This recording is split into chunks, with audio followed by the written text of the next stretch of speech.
21 ദിവസം continuously കല്യാണപ്പെണ്ണായിട്ട് makeup ഇട്ട് അഭിനയിച്ച സിനിമ എന്ന് പറയുന്നുണ്ട്. അപ്പൊ ആ ഒരു എക്സ്പീരിയൻസ് ഒന്ന് ഷെയർ ചെയ്യാം. കൂടെ തന്നെ ബേസിലേട്ടന്റെ വധുവായിട്ട് അഭിനയിച്ച ഒരു എക്സ്പീരിയൻസ്.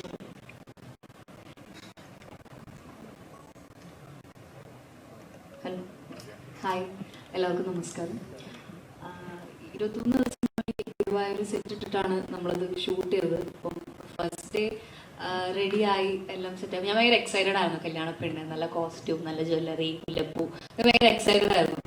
പിന്നെ രണ്ടാമത്തെ ദിവസം മൂന്നാമത്തെ ദിവസം മുതലേക്ക് മനസ്സിലായി പാളി. കാരണം പറ്റില്ല, പുറത്തിറങ്ങിയ ചൂട്, അകത്ത് കാരണം ഒരുപാട് ഈ പടത്തില് ആദ്യം തൊട്ട് അവസാനം വരെ ഒരുപാട് സീനിയർ ആയിട്ടുള്ള അല്ലെങ്കിൽ അല്ലാതെയും ഒരുപാട് ആർട്ടിസ്റ്റുകളുണ്ട്.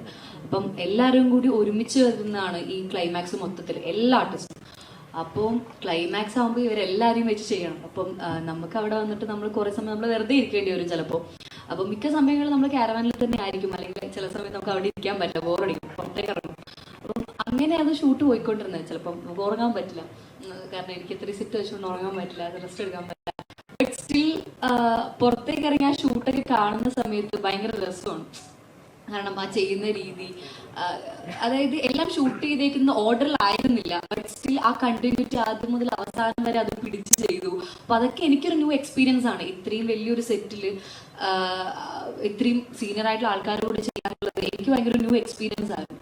സോ അത് ഞാൻ ഒരുപാട് എൻജോയ് ചെയ്തു. പിന്നെ ബേസിലേട്ടന്റെ വധു എന്ന് പറയുന്ന, വധു എന്ന് മാത്രമല്ല പേരായിട്ടാണെങ്കിലും എനിക്ക് ഭയങ്കര കംഫർട്ടായിരുന്നു ആളുടെ കൂടെ വർക്ക് ചെയ്യാൻ. ഇപ്പൊ നമ്മൾ എന്റെ സീൻ എടുത്ത് എന്റെ ക്ലോസ് ആണെങ്കിൽ കൂടി ആളെനിക്ക് അപ്പുറത്തിരുന്ന ആളുടെ ഡയലോഗ് എനിക്ക് ക്യാമറ ഇപ്പുറത്ത് എനിക്ക് ഡയലോഗ് പറഞ്ഞു തരും. സോ അത്രയും കംഫർട്ടബിൾ ആയിരുന്നു, അത്രയും സെറ്റായിരുന്നു എനിക്ക് ആളുടെ കൂടെ വർക്ക് ചെയ്യാൻ. അതേപോലെ ഇപ്പം എല്ലാവരുടെയും കൂടി മൊത്തത്തിൽ ഇപ്പം ഇവിടെ ഇരിക്കുന്ന എല്ലാ ആർട്ടിസ്റ്റിനെയും കൂടി എനിക്ക് ഒരുപാട്